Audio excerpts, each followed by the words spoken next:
ہے کہ ولی شناس، ولی بھی تھے ولی شناس بھی تھے. انہوں نے بتایا کہ آج میرے ساتھ ایسا معاملہ پیش آیا اور بھوک کی وجہ سے مجھے خیال نہیں رہ گیا، میں نے کھا لیا، اور شاید یہ آپ کے باغ کا سیب ہے، میں آپ سے معافی چاہتا ہوں، آپ یا تو میرے لیے جائز کر دیں یا اس کا دام لے لیں. تو ولی شناس کی نگاہوں نے پہچان لیا کہ یہ لڑکا تو بہت قیمتی ہے، ایسے لڑکے کی تلاش انہیں ایک زمانے سے تھی. انہوں نے فرمایا کہ ایسے تو میں نہیں معاف کرتا، تمہیں میرے باپ کی خدمت کرنی پڑے گی اور یہ مالک کی حیثیت سے رکھ لیے گئے جب تک اللہ نے چاہا. یہ باغ کی رکھوالی کرتے رہے، جب مدت پوری ہو گئی تو چلنے لگے.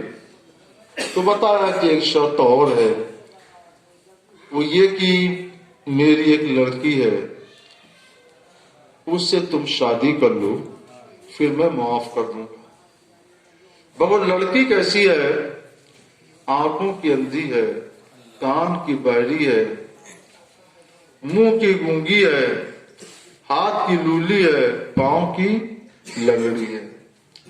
5 عیب: آنکھ کی اندھی، کان کی بہری، زبان کی گونگی 3، ہاتھ کی لولی 4، پاؤں کی لنگڑی 5 عیب بتا دیا. نکاح کر لو، اب معاف کر دیں.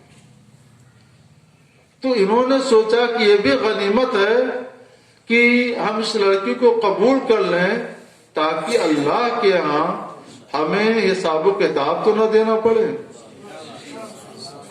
یہ تقویٰ ہونا چاہیے. ہمیشہ اللہ کے ہاں پکڑے جانے کے خوف سے اپنا معاملہ دنیائی میں پاک صاف کر لینا چاہیے. نکاح ہو گیا اور جب بیوی کے روم میں گئے، کمرے میں، تو یہاں کیا دیکھتے ہیں کہ ایک بہت ہی حسین و جمیل، بہت ہی صحت مند خوبصورت لڑکی بناؤ سنگار کے ساتھ بیٹھی ہے.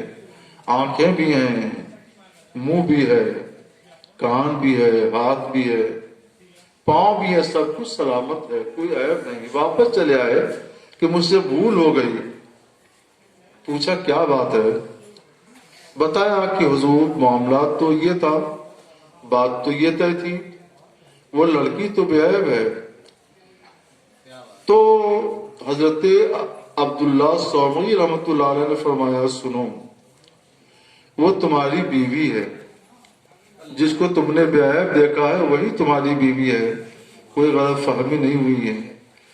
میں نے کہا تھا کہ وہ آنکھ کی اندھی ہے، اس کا مطلب یہ ہے کہ اس نے اپنی آنکھوں سے کبھی گناہ کی چیز نہیں دیکھی ہے.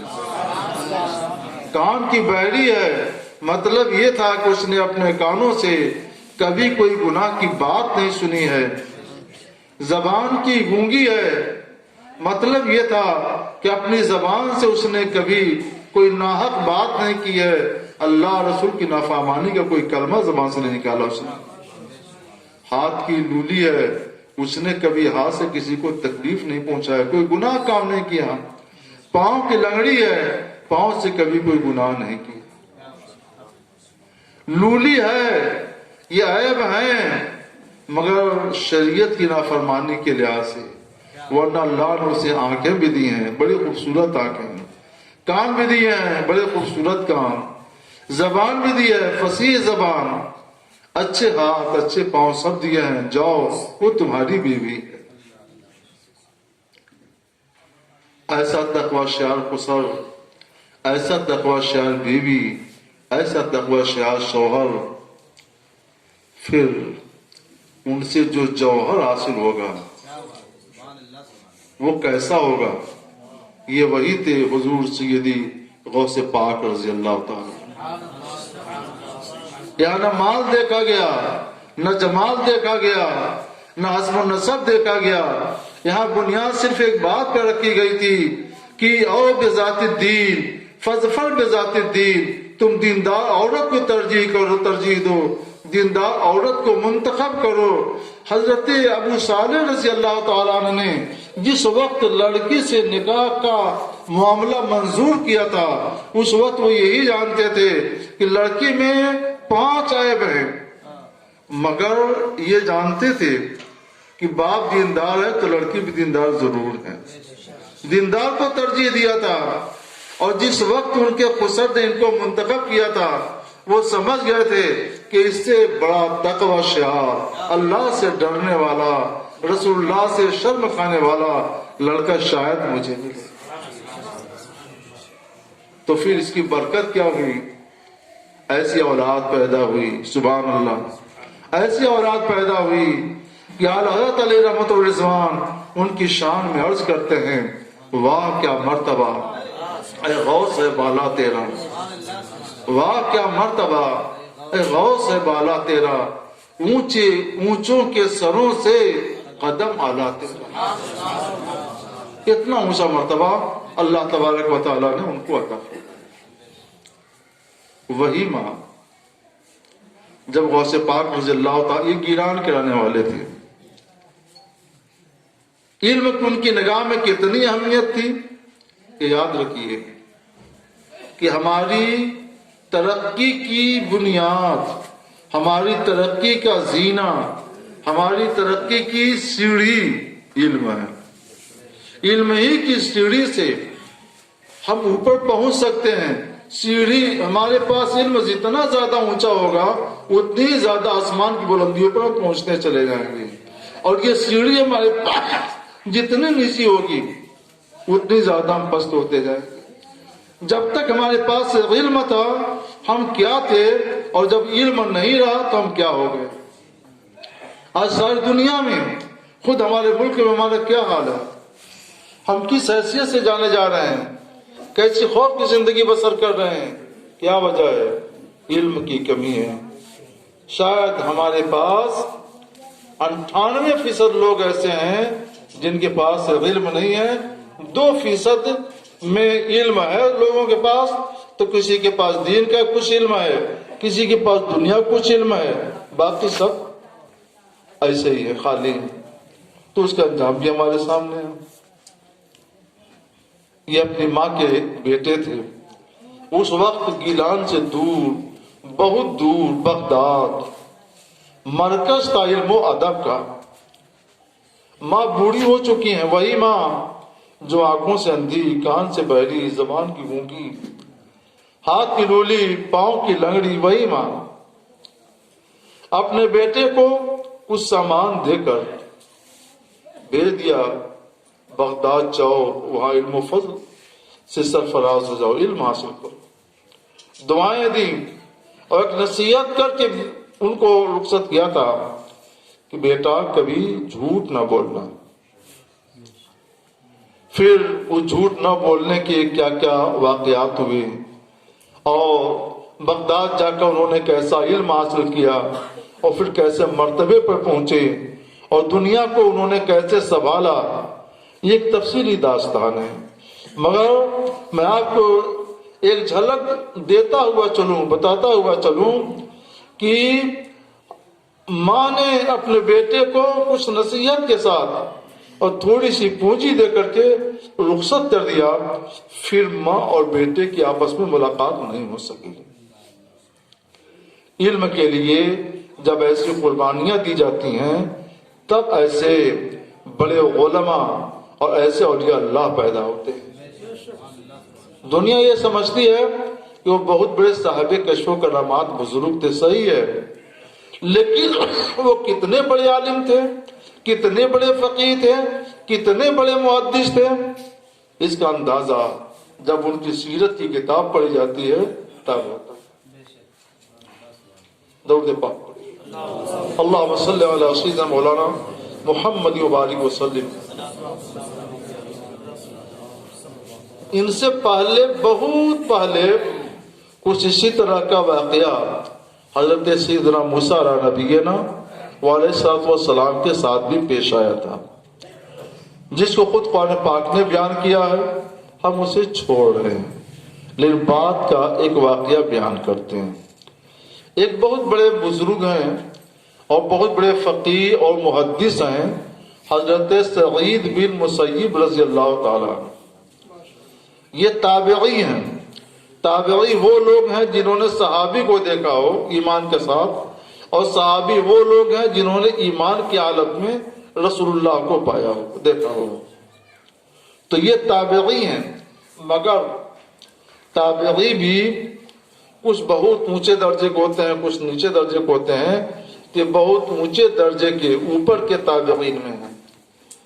یہ وہ بزرگ ہیں کہ جب یزید خبیث نے اپنے لشکر کے ذریعے مدینہ منورہ پر حملہ کرایا تو 3 روز تک مسجد نبوی شریف میں کوئی جا کر اذان نہ دے سکا، نہ تکبیر ہوئی، نہ جماعت ہوئی۔ اس وقت حضرت سعید بن مسیب رضی اللہ تعالیٰ کسی طرح سے مسجد نبوی شریف میں گھس گئے اور اپنے آپ کو دیوانہ بنا لیا۔ دیکھنے والے سمجھتے تھے کوئی دیوانہ ہے، پاگل ہے، یا گئے اس لیے وہ بچ گئے، ورنہ وہ بھی قتل کر دیا تو وہ بھی شہید کر دیے جاتے۔ یہ جب جنگ کے حالات ختم ہو گئے، پرامن حالات ہو گئے، تو حضرت سعید بن مسیب رضی اللہ تعالیٰ عنہ نے یہ واقعہ بیان کیا کہ میں 3 روز تک میں 5 وقت نماز پڑھتا تھا۔ کس طور پہ؟ وہ فرماتے ہیں کہ حضور سید عالم صلی اللہ علیہ وسلم کے روضہ پاک کے اندر سے اذان کی آواز آتی تھی، تکبیر کی آواز آتی تھی، اور پھر میں سنتا تھا کہ سرکار نماز ادا کر رہے ہیں، اسی نماز پہ میں بھی نماز پڑھ لیتا تھا۔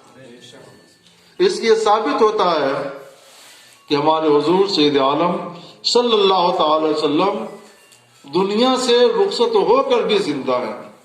تو زندہ ہے واللہ، تو زندہ ہے واللہ، میری چشم عالم سے چھپ جانے والے۔ یہ وہی بزرگ ہیں۔ میں ان کا ایک واقعہ سناتا ہوں۔ ان کے بہت شاگرد ہیں۔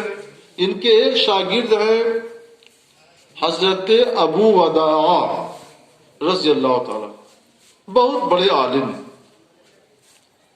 اور بہت بڑے فقیر، مگر انتہائی غریب۔ ایک دن یہ درسگاہ میں نہیں آئے، جب دوسرے روز آئے تو حضرت سعید بن مسیب نے پوچھا، ابو وداع کل تم نہیں آئے سبق میں، کیوں گھر حاضر رہ گئے؟ تو عرض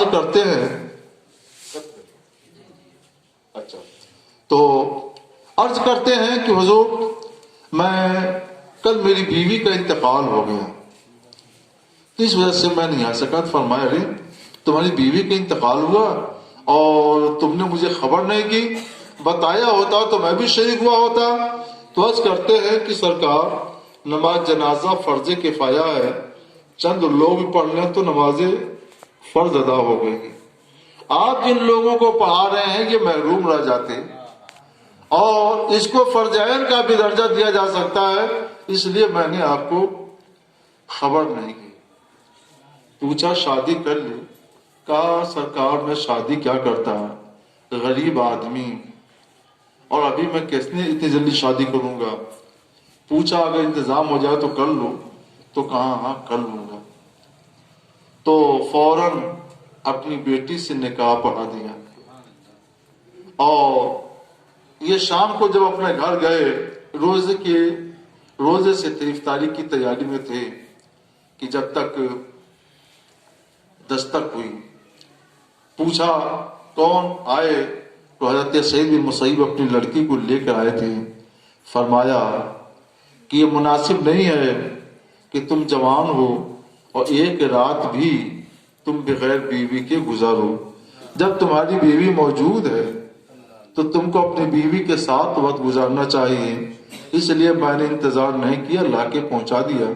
لڑکی اندر گئی، دروازہ بند ہو گیا۔ میں یہاں پہ صرف اتنا بتا دوں، ان کی لڑکی کوئی معمولی لڑکی نہیں تھی، حافظ قرآن، بہت بڑی عالمہ، بہت بڑی محدث، بہت بڑی فقیر، اور حسن و جمال کی پیکر، اس وقت کے جو سلطان تھے خلیفہ عبد الملک، انہوں نے اپنے لڑکے سے ہونے والے خلیفہ سے رشتے کے لیے بات کی تھی اور کوشش بھی کی تھی، مگر سعید بن مسیب نے انکار کر دیا تھا۔ اتنی عظیم خاتون تھی وہ، اتنی عظیم لڑکی تھی وہ، مگر ان سے انکار کر دیا اور اپنے ایک غریب لڑکے سے صرف اس بنیاد پر نکاح کر دیا کہ وہ صاحب علم تھے، صاحب تقوی تھے، صاحب فضل تھے۔ اور دینہا فاظفر بذات الدین، دین کی وجہ سے نکاح کیا جائے اور دیندار لڑکی کو تم پسند کرو۔ ایسی لڑکی جب گھر میں آتی ہے اور لڑکا جب تقوی شعار ہوتا ہے تو وہ گھر جنت کا نمونہ بنتا ہے۔ اللہ ہمارے اور آپ کے گھروں کو بھی جنت کا نمونہ بنائے اور ہم سب کو ان چند کلمات پر عمل کی توفیق عطا فرمائے۔ وآخر دعوانا ان الحمد للہ رب العالمین۔ السلام علیکم۔